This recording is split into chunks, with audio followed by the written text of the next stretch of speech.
Пустыня Такла-Макан в Китае однажды была лишь суровой преградой на пути к плодородным землям, но теперь она стала символом инженерного триумфа и стойкости человеческого духа. В течение 46 лет масштабный проект по созданию зеленого пояса завершился в 2024 году.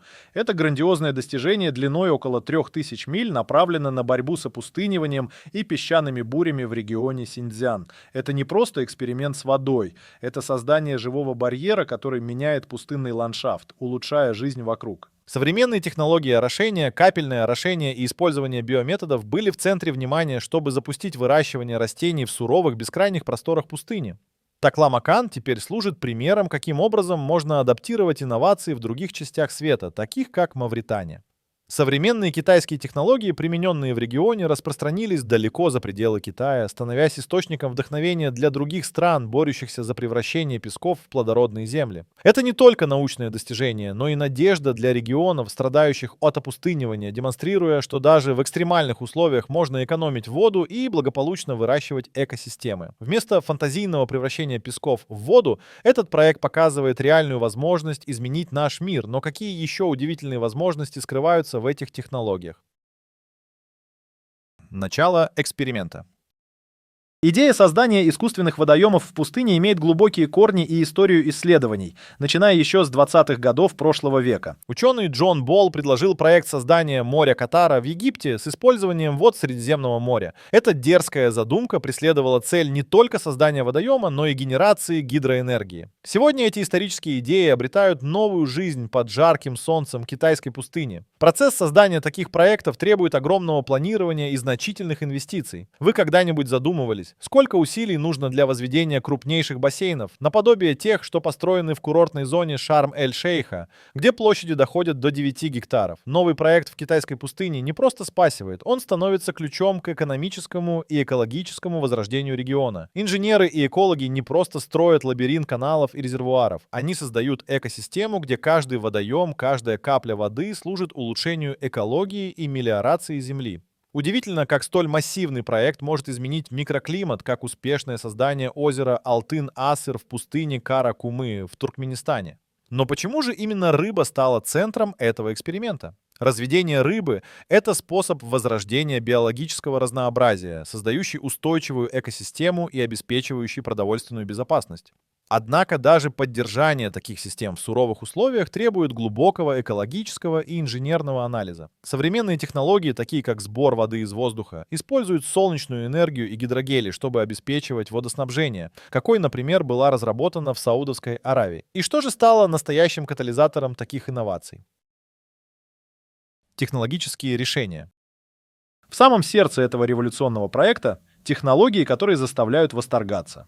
Вообразите пустыню, где каждая солнечная панель превращает злое солнце в друга. Эти панели, разместившиеся на обширных участках земной поверхности, не просто генерируют энергию. Они питают насосы и другие устройства, которые делают возможным поддержание жизненно важной инфраструктуры. Но как же добыть пресную воду в такой засушливой среде? Здесь на сцену выходят гидрогели, способные извлекать влагу из воздуха. Они поглощают капли воды, превращая невидимую влажность в реальный источник жизни. Вместе с технологиями на основе возобновляемых источников энергии эти материалы работают как настоящие научные сокровища. Вода, добытая с помощью этих инноваций, не просто хранится в резервуарах. Традиционные китайские системы орошения, усовершенствованные современными технологиями, регулируют каждую каплю, обеспечивая идеальные условия для новых обитателей. Биофильтры и нанотехнологические устройства поддерживают чистоту и здоровье водоемов, создавая баланс в водных экосистемах. Дроны с высокоточными сенсорами парят над землей, охватывая огромные пространства и передавая данные для анализа. Это позволяет быстро реагировать на любые изменения и оптимизировать процесс управления водными ресурсами. Эта многоуровневая симфония технологий делает пустыню местом, где природа и техника стали союзниками. Нас ждут еще более удивительные открытия, которые раскроют перед миром потенциал этого амбициозного эксперимента. Ведь его следствие может изменить весь наш взгляд на использование технологий в борьбе с экологическими вызовами. Роль рыбы.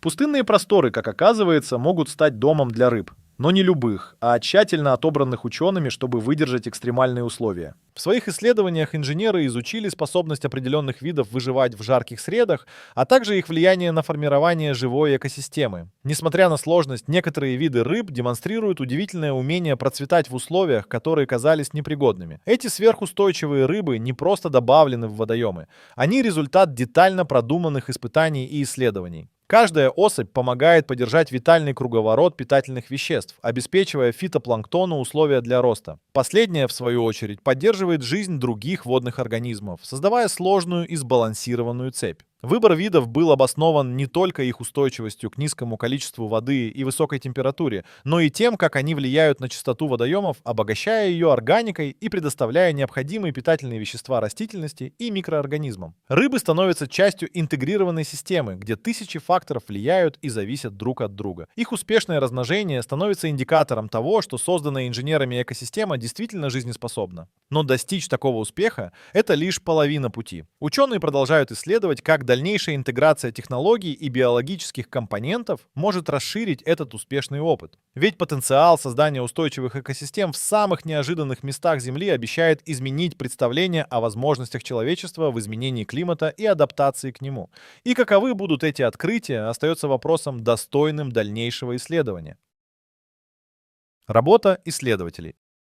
Объединение ученых, инженеров и экологов в одну команду создает удивительные проекты, такие как The Sahara Forest Project близ Дохи и проект NEOM на побережье Красного моря в Саудовской Аравии. Здесь создаются экосистемы, о которых могли лишь мечтать. Каждый участник проекта укладывает свою лепту в эту полезную инициативу, чтобы построить устойчивую природную систему. Важнейшим элементом таких проектов является автономная работа комплекса. Использование солнечных батарей в пустыне позволяет не только питать все оборудование, но и делать это с максимальной эффективностью.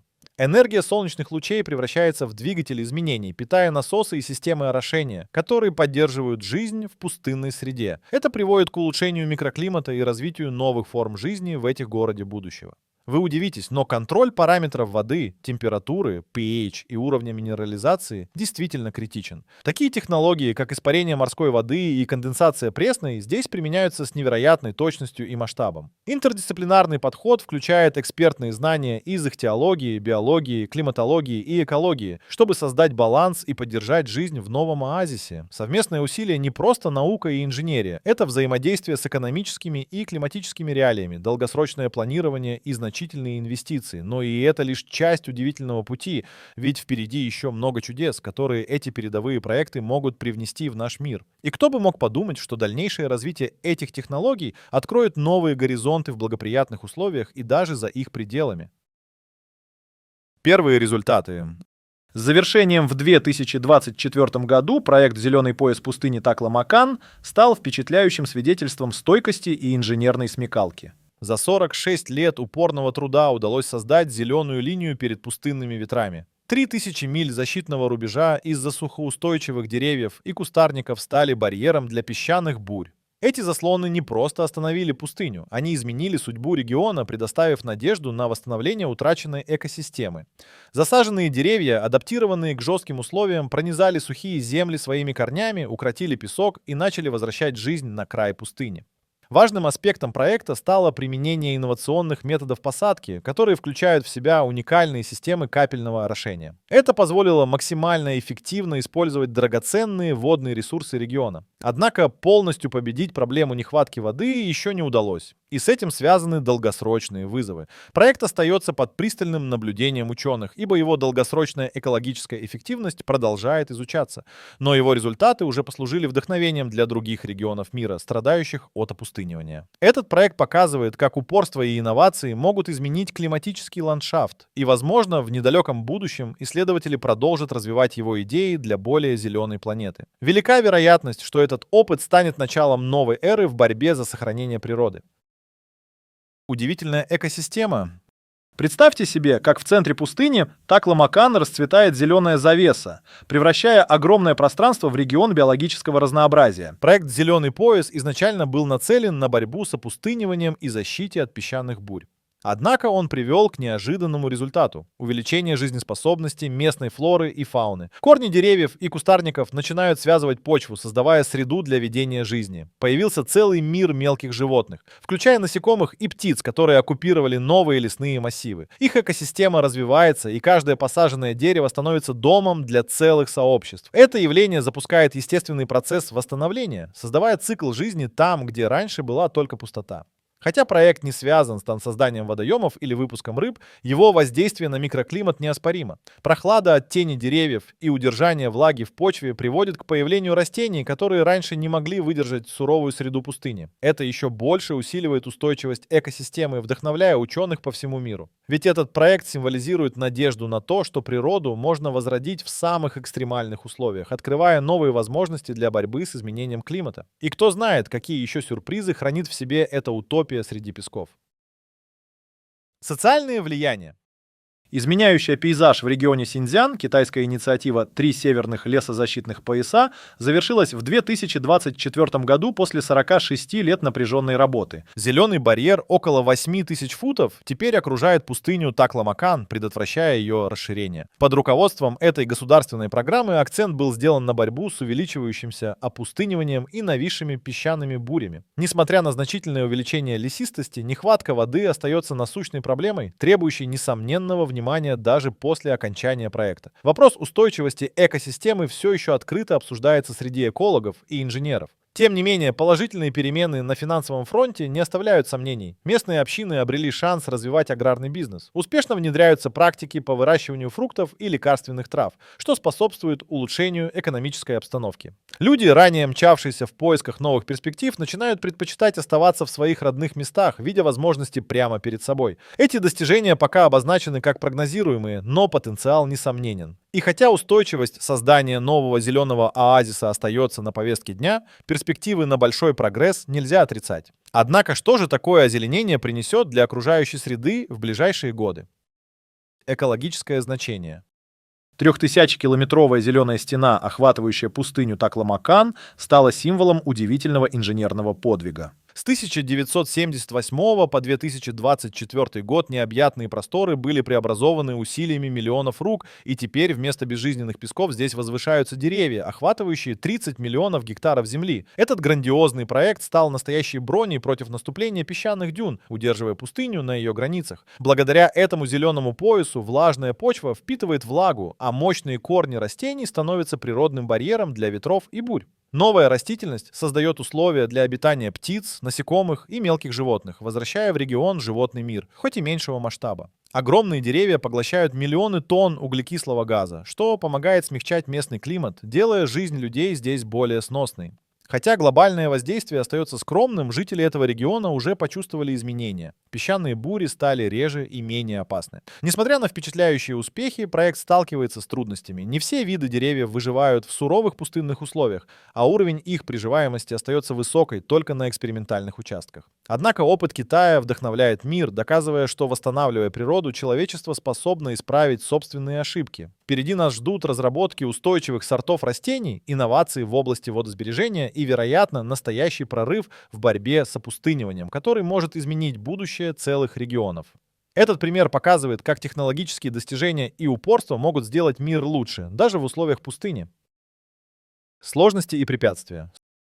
46 лет именно столько длился амбициозный проект создания зеленого пояса вокруг пустыни Такламакан. С конца 70-х годов прошлого века до завершения в прошлом году была выстроена протяженная линия из деревьев, насчитывающая около 3000 миль. Этот живой барьер стал настоящей преградой для наступления циничной пустыни. Но путь к успеху был непростым. Одной из главных проблем, с которыми столкнулись исследователи, оставалась хроническая нехватка воды. Задача по обеспечению должного уровня орошения в столь засушливых условиях стала настоящей головоломкой. Специалисты применяли передовые методы капельного орошения и искали новые способы добычи влаги. Засухоустойчивые виды растений были тщательно отобраны для выдерживания уникальных климатических вызовов. Однако проблемы не ограничивались только водой. Внедрение чужеродных видов и их потенциальное воздействие на экосистему вызывает озабоченность, подчеркивая важность долгосрочной оценки последствий. Не менее сложным было управление логистикой, ведь координация тысяч людей, техники и материалов в таких масштабах требовала точности и эффективного планирования.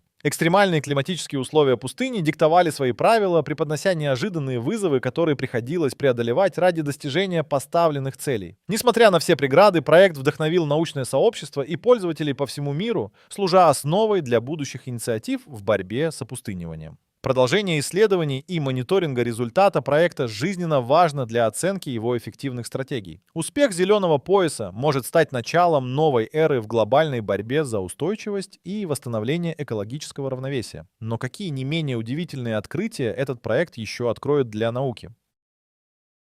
Неожиданные открытия.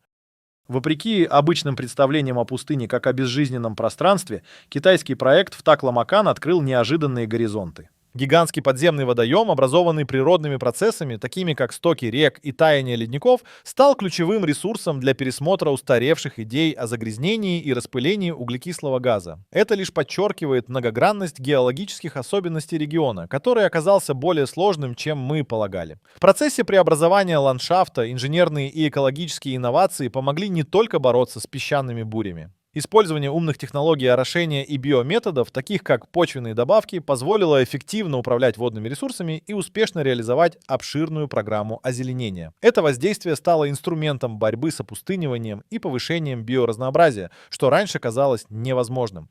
Особенно потрясает способность человека применить наукоемкие подходы к восстановлению флоры. Используемые методы капельного полива и мелиорации превратили дюны в плодородные сельскохозяйственные угодья. Такой масштабный проект показывает, что даже жесткие климатические условия можно преобразовать во что-то большее, способное возвращать жизнь на комья неживой земли. С учетом экологического риска проект был выполнен с настоящей смекалкой. Инженеры окружили дюны многостадийной системой каналов и резервуаров, чтобы управлять водными потоками. Их усилия притягивают внимание международного сообщества к значимости этого достижения. Такая трансформация подчеркивает, что даже в самых экстремальных условиях можно найти уникальные решения, которые позволят приручить природу и сделать ее своим союзником. И именно это заставляет нас с нетерпением следить за наступающими открытиями, укрывающимися в глубинах пустынь. Продолжение эксперимента. С удивительным окончанием проекта «Зеленый пояс пустыни Такламакан» в 2024 революционные достижения продолжают вдохновлять ученых и инженеров по всему миру. Этот эксперимент, занявший 46 лет, стал не только символом стойкости, но и моделью для инновационных решений в экстремальных условиях. В следующей фазе проекта особое внимание будет уделено использованию искусственного интеллекта и машинного обучения. Эти технологии служат для управления водными ресурсами, обрабатывая данные в реальном времени и предсказывая изменения в условиях окружающей среды. Таким образом, умные алгоритмы помогут принять оптимальные решения, чтобы минимизировать потери воды и эффективно распределять ее. Мониторинг экологических условий также станет центральной частью будущих планов. Разработка систем для отслеживания и анализа всех переменных позволит оперативно реагировать на любые изменения и поддерживать баланс в экосистеме. Эти меры обеспечат устойчивость и долговечность успеха проекта. Другой важный момент – это интеграция экологически чистой энергии. Создание сетей устойчивых энергоустановок, снабжающих не только проект, но и прилегающие территории, повысит энергоэффективность и обеспечит дополнительные ресурсы. Эти передовые стратегии не только укрепят местную флору и фауну, но и откроют новые горизонты для социальных и экономических изменений. Проект продолжает завоевывать интерес международных организаций, становясь моделью для подобных инициатив по всему миру. Но какие еще новинки и открытия ждут нас в долгожданном будущем этого проекта? Мировое признание. Вдали от суеты, в суровых просторах северо-западного Китая завершился один из самых амбициозных проектов в истории – создание зеленого пояса, окружающего пустыню Такламакан. Он стал как бы гигантским природным барьером, простирающимся на целых 3000 миль, обеспечивая надежную защиту от песчаных бурь и даруя надежду местным жителям. 46 лет кропотливой работы увенчались успехом, и в 2024 проект был завершен, завоевав внимание всего мира. Достижения китайских ученых и инженеров сразу же стали предметом оживленных обсуждений в мировой научной среде. Ведущие журналы и агентства отмечали инновационный подход к реализации проекта, в том числе внедрение защитных лесов, приспособленных для выживания при скудных природных ресурсах. Этот смелый шаг уже стал образцом для подражания, вдохновляя страны по всему миру на борьбу с распространением пустынь. На международных конференциях проект упоминается как жизнеспособный пример успеха, демонстрирующий, как устойчивые экосистемы могут быть созданы в экстремальных условиях. Правительства, сталкивающиеся с подобными проблемами, видят в китайском опыте возможность для сотрудничества и взаимного обмена знаниями. Крупные международные организации также проявляют живой интерес, рассматривая проект как стратегически важный для помощи регионам, испытывающим нехватку природных ресурсов. Мировое признание, которое получил этот проект, подтверждает статус Китая как лидера в области устойчивого будущего. Это не просто техническое достижение, это новый стандарт технологического и экологического сотрудничества. Проект показывает, что благодаря человеческому упорству и находчивости можно превратить безжизненные пространства в зеленые оазисы, поддерживающие жизнь. Это вдохновение для тех, кто верит в силу коллективных действий и стремление к гармонии с природой. Инспирация и перспективы.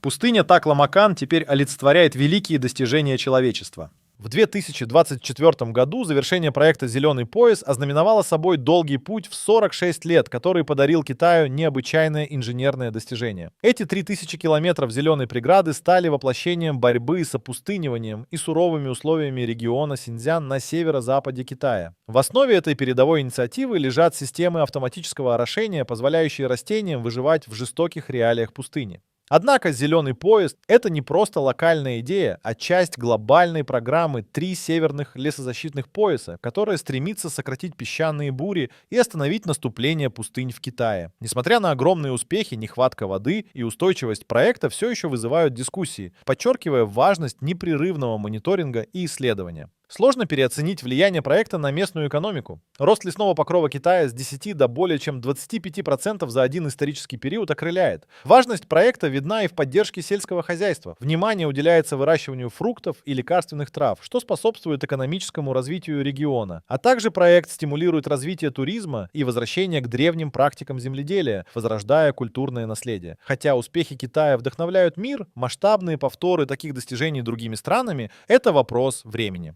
Китайский опыт становится примером, на который обращает внимание международное сообщество. Этот проект не только побуждает к инновациям в сфере экологии и инженерии, но и напоминает, что объединение человека с природой может открыть двери в светлое будущее, где устойчивость становится правилом, а не исключением.